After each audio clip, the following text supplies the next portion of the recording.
Pra të kthehemi te Balluku që më bëre pyetjen që në fillim. Pam. Pretendon ajo zonja që ka qenë në ministri me Balluku, që është pandehur tani, pretendon që i zbër presion që të firmosi. Për kë thot ato ajo? Edhe këta që i pranojnë ato lloj deklarimesh, e kanë mendje në vend? Zotëri, jemi në demokraci, në fundit jemi të lirë. Nëse e shikojnë që ministria të detyron që të hedhësh firmën për në një objekt, në një dokument për të cilin ti nuk je dakord, pare thjesht, dorë heqen, haj mirupafshim. Po u pëlqejnë kur marrin ato benefitet edhe ato mbrojtjet nga shefat e tyre. Dhe tani ka patur psinë thot, më kanë intimiduar kolegët, zonjë, të intimiduan Dilbresh ai, jep dorë heqen, haj mirupafshim. Kështu bëjnë njerëz të ndershëm. Po nuk është ajo është më përlyer se Ballukja. Dhe Ballukja dikujt i ka thënë firmose. Pra ju mendoni se varësia e Ballukut është sjell njësoj si Balluku kundrejt Edi Ramës? Absolutisht po. Zoti Islami, çfarë po ndodh në këtë rast me Belinda Ballukun? Ku është zhdukur? Se ndërkohë Spaku i është drejtuar kuvendit për t'i hequr imunitetin dhe mandatin e deputetes dhe më pas për t'i hapur rrugën arrestimit, ndërkohë opozita dhe mazhoranca duket se kanë rënë në një mendje për ta bllokuar këtë kërkesë të Spaku, po themin thonjza. Në këtë rast Spaku po shkon drejt arrestimit të Belinda Ballukut apo do të pres gjykatën kushtetuese në janar? Kur ta gjejnë do ta arrestojnë. Gojtë e Liga thonë që ka ikur. Gojtë e Liga nuk ndodhet në Shqipëri. Gojtë e Liga kështu thonë. Unë këto informacione më vijnë, se sa janë të vërteta nuk e di, ato e di shteti. Shteti e di ku është. Edhe ato t'i lënë, edhe Spaku t'i lërë ato, edhe Ministria e Brendshme edhe qeveria. Shteti e di mirë ku është. Ato t'ua thonë ignorantëve, po jo njerëzve që kanë pesë para haber nga ligjet e shtetit dhe nga organizimi i shtetit. Gjithsesi ndaj saj ka një masë për mos dalë jashtë vendit, duke i bllokuar pasaportën, kështu që në këtë mënyrë i bie që të jetë brenda vendit dhe jo jashtë vendit. Pra, ju bazoni të pasaporta, por ka 20 pasaporta, ka greke, ka shqiptare, ka drejtme të biri. Po vështirë ka të marrë pasaport greke, ajo greqizi ka shërbyer i shërben. Jo zotëri, jo. Ka shumë mundësi që ajo të jetë në Greqi. Ka shumë mundësi, nuk e di sa është e vërtet.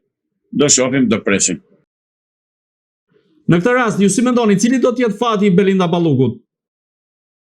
Fati i ligjor dihet se cili është. Duhet të shkojë të paraqitet gjykat të mbrohet. Fati ligjor. Fati politik është i prerë, është bashkë me Edi Ramën. Pra, ajo nuk bie nga pushteti sa kohë që është Edi Rama kryeministër. As në gjykat nuk do shkoj, as në Spak nuk do shkoj. Me ato letrat që ka dërguar Spaku, jo e që pasaporte më thash ajo i përdor për letër higjienike, të më falni për shprehje. Zoti Islami, në këtë rast, a mendoni se Belinda Balluku do të përfundojë njësoj si Sajmir Tahiri, apo mendoni se ka dosje të nxehta për vetë Edi Ramën që mund ta marrë me vete atë? Ajo patjetër që ka dosje të nxehta për ta marrë me vete Edi Ramën, dhe patjetër që ndryshon shumë nga Sajmir Tahiri, sepse Sajmir Tahiri u dorëzua, u thye, shpërblyen për thyrjen që bëri, që nuk denocoi Edi Ramën, shpërblyen, i dhanë prona, i dhanë tendera, i dhanë... është në rregull Sajmir Tahiri, e shiti lëkurën e tij me duke blerë dhe duke i falur prona e të thash. Nësa Ballukja jo, nuk ka këtë.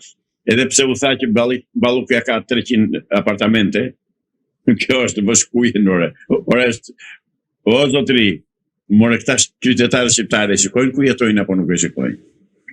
Si shpjegohet që ka 300 apartamente ajo dhe ka mira njerëz janë rrugëve, pa shtëpi, pa katandi, pa punë.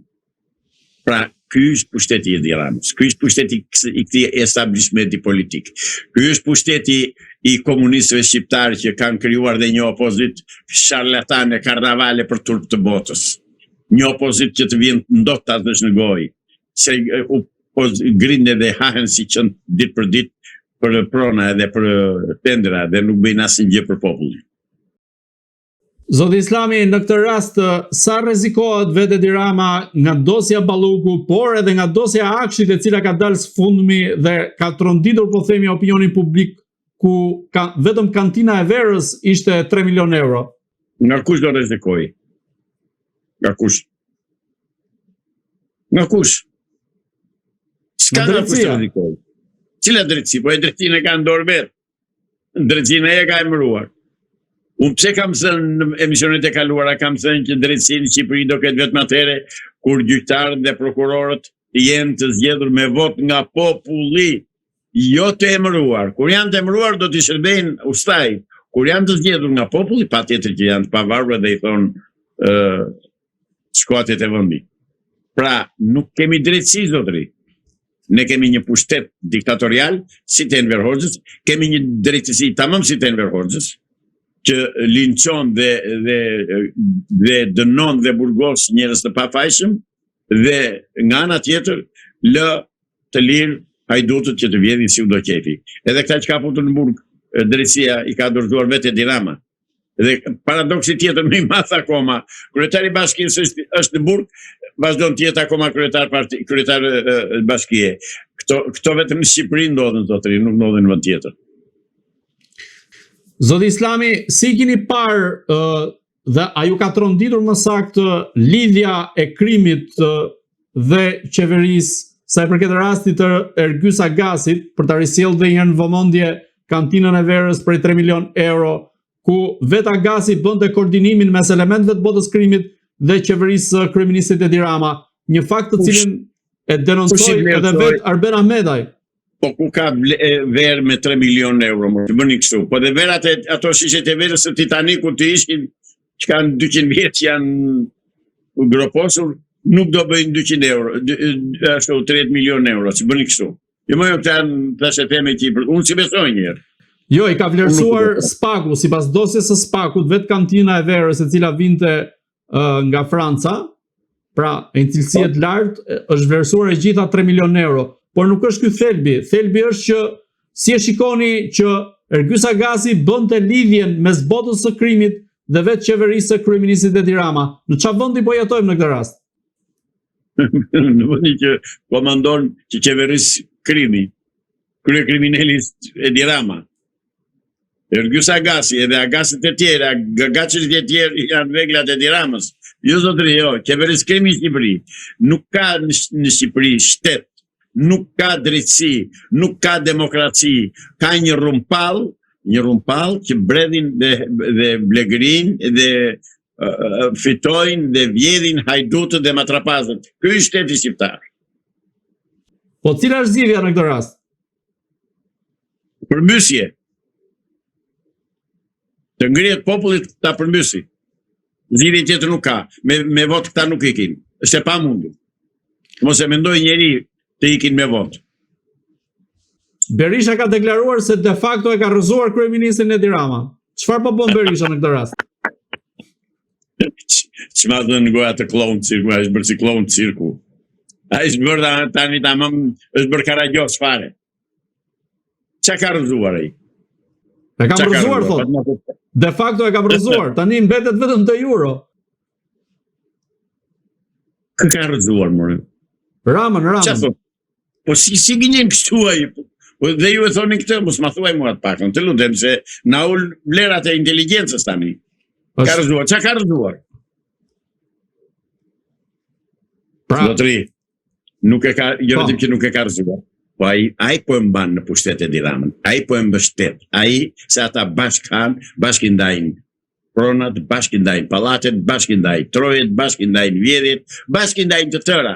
Se s'ka folur ndonjëherë ai ashtu quajtur i opozitar, ai tradhtar i pa fytyrë i popullit, ai kriminal, se është kriminal Sali Berisha. Ka vrarë. Se s'ka folur ndonjëherë për pronat. Se s'ka folur ndonjëherë për 1.751. Po tha prap po të kisha mundësi prap do ta votoja, tha se nuk do ringjallim latifondistët. Ai është krye kriminal ai është hajdut kriminal, bandit i ka të tëra të zezat. Edhe ju ma banin për kryetar opozite.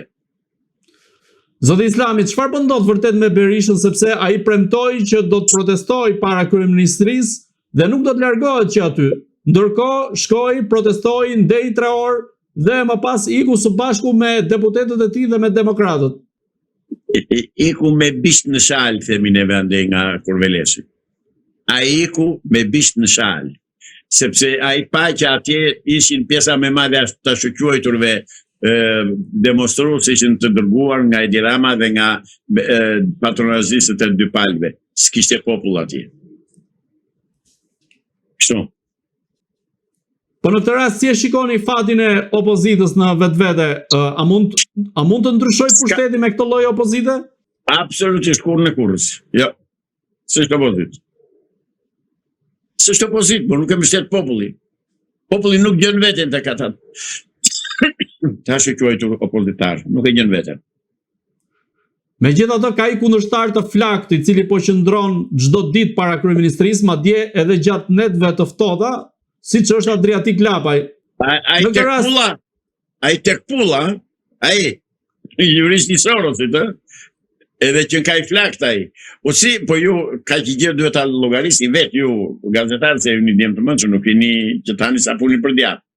Pranoi Edi Rama që të shkonte te zonë e lirë dhe të bënte debat me Adriatik Lapaj.